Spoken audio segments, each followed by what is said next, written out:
Aujourd'hui, dans votre capsule VIP avec Pasteur Guy, 3 clés pour la persévérance.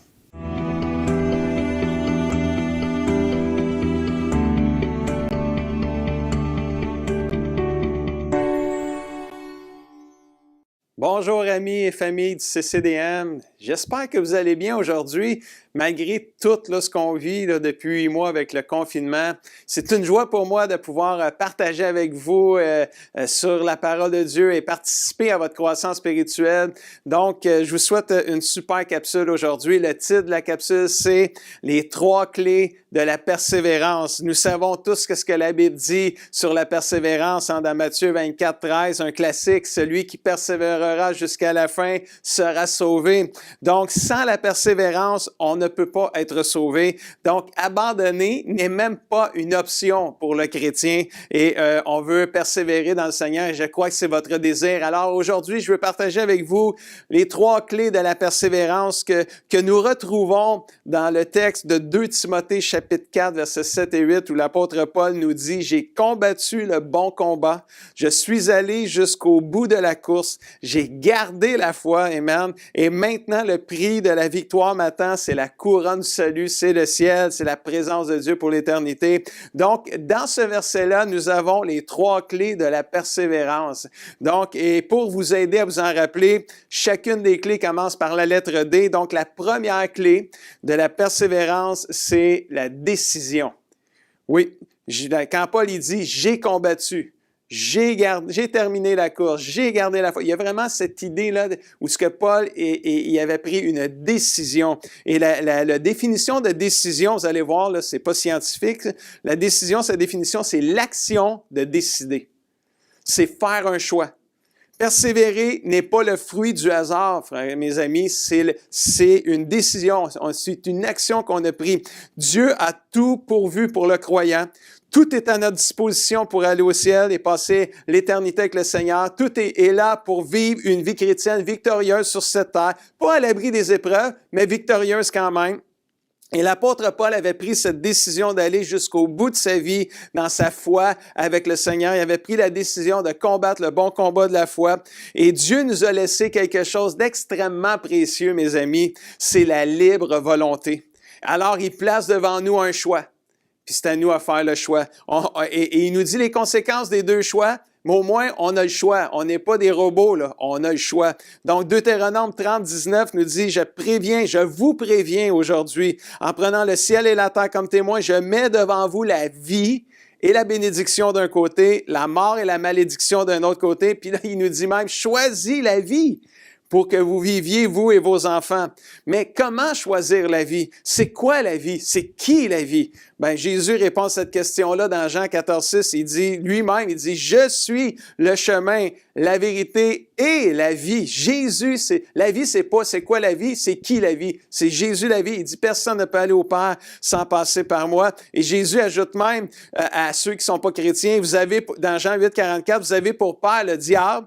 Il est menteur et le père du mensonge. Les religions sont venues un peu mêler tout le monde, là, parce qu'il faut le savoir, il faut le dire. Jésus, c'est pas une religion. Il a pas dit « je suis la religion ». Il a dit « je suis la vie, le chemin et la vérité ». Et Jésus, c'est Dieu le Sauveur, c'est Dieu le Seigneur. Il est le chemin, la vérité. Et le diable est menteur et il nous conduit vers la mort. Donc, c'est sûr que le diable, s'il est menteur puis le père du mensonge, ben il nous dira pas que Jésus, c'est la vie, la vérité. Il va s'arranger pour pas qu'on croie que c'est la vérité.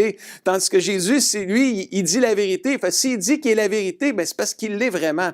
Donc, une décision s'impose devant nous autres. Un choix nous est donné. On a la vie ou la mort. On a Jésus ou le diable. Et moi, j'ai eu à faire face à ce choix-là quand j'avais 15 ans et j'ai pris la décision de suivre Jésus.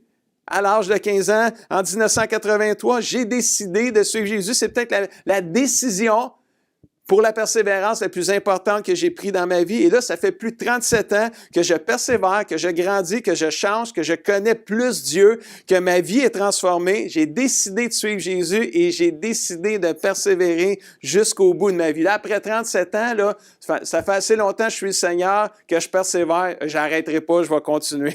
Une fois qu'on a pris, puis l'apôtre Paul, c'est exactement ça qu'il a fait. Il a pris la décision de suivre Jésus, puis il s'est rendu jusqu'au bout. Une fois qu'on a pris la décision de suivre Jésus, et j'espère que tu vas prendre cette décision-là toi aussi, si ce n'est pas déjà fait, mais c'est pas assez de décider. Il faut maintenant persévérer. Alors, la première clé pour la persévérance, c'est la décision.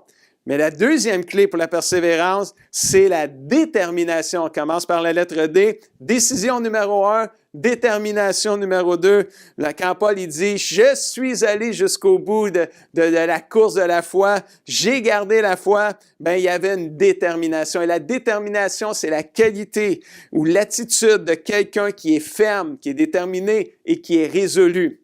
Après 37 ans pour ma part de vie chrétienne à combattre le bon combat de la foi, je peux vous dire, sans l'ombre d'un doute, que ça prend de la détermination pour persévérer puis se rendre jusqu'au bout.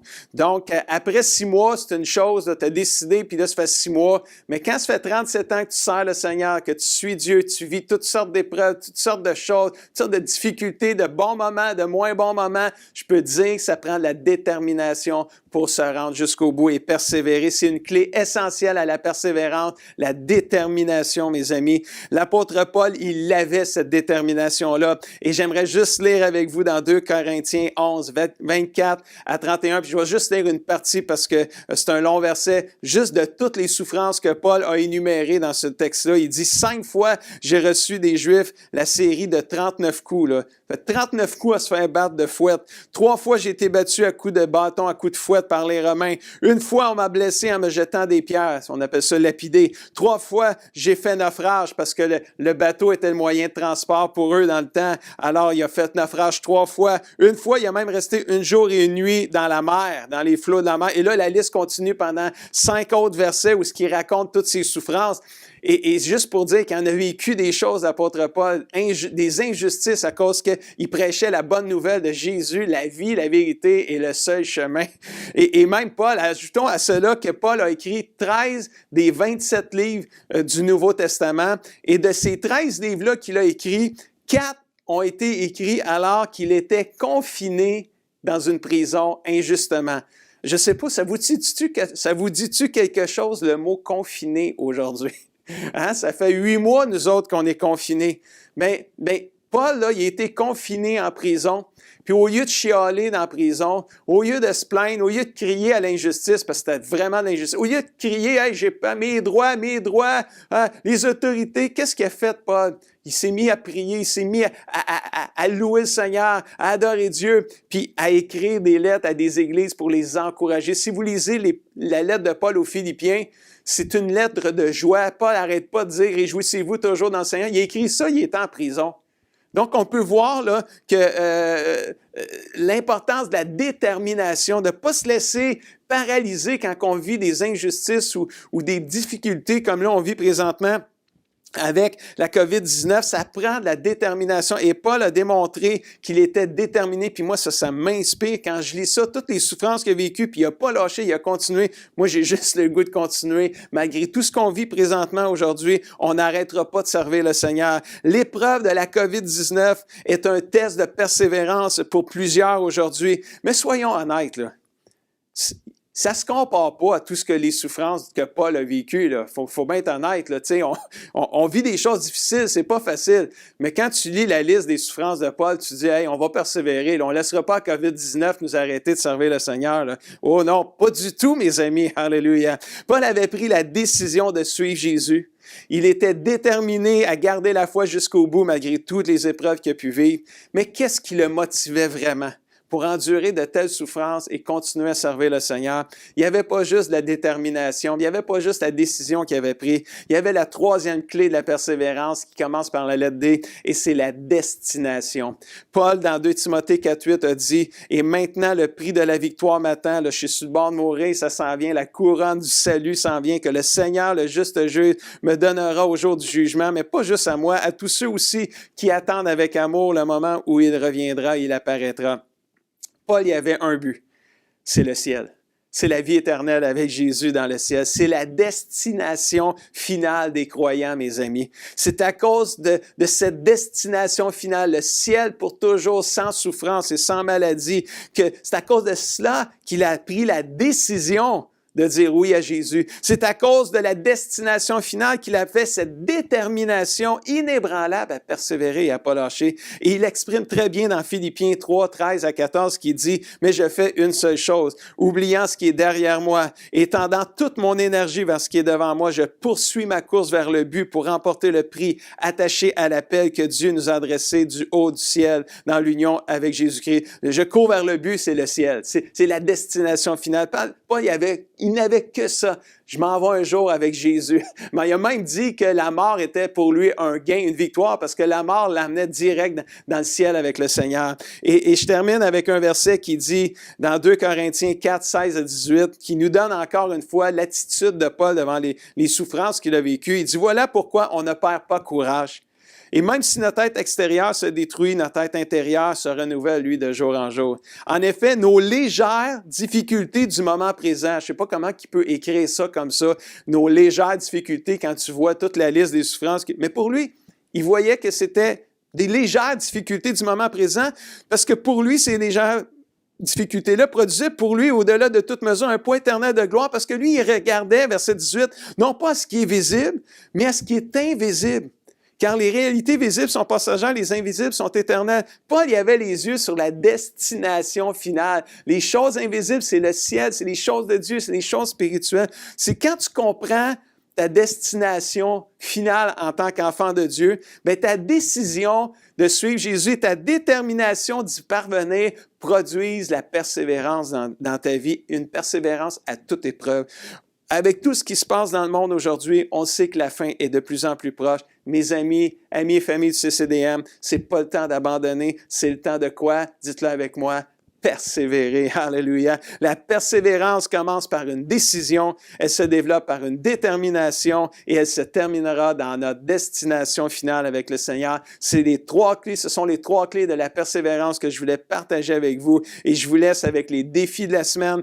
Numéro 1, déterminons de persévérer jusqu'à la fin. On a choisi, c'est le défi qu'on se donne, de persévérer jusqu'à la fin malgré les épreuves, la souffrance et l'injustice. Et je vous encourage de lire, méditer, pratiquer Hébreux chapitre 10. Et mieux que ça, ce n'est pas écrit dans les défis de la semaine, mais je vous encourage à réécouter la capsule et à tout écrire les versets que je partage dans cette capsule-là et à les relire et laisser l'Esprit de Dieu vous faire du bien. Et j'aimerais ça qu'on puisse prier ensemble sur le bien en terminant. Seigneur Dieu, Papa Céleste, merci pour ta parole si inspirante qui nous motive, qui nous donne de l'énergie, Seigneur, de l'encouragement à pas lâcher, à pas abandonner, Seigneur, dans ce temps de pandémie de COVID-19 où tout est chamboulé autour de nous. Papa Céleste, qu'on puisse persévérer. Je prie pour ceux qui n'ont pas encore pris de décision, qu'ils puissent la prendre maintenant, de décider de te suivre, Seigneur, jusqu'au bout, de combattre le bon combat de la foi. Je prie pour ceux qui ont pris la décision afin que chacun de nous, on puisse avoir la même détermination que Paul avait de continuer jusqu'au bout parce que, Seigneur, on a en vue la destination finale d'être avec toi pour l'éternité dans le ciel. Alors, Papa Céleste, merci d'être avec nous au nom de Jésus. Tout le monde dit Amen et Amen. J'espère que vous avez aimé cette capsule-là et si vous l'avez aimé, je vous encourage à faire un pouce sur Facebook, sur YouTube. Je vous encourage à la partager avec vos amis. Puis, je vous souhaite une super semaine dans le Seigneur. Persévérons jusqu'au bout. Puis, je vous dis à bientôt.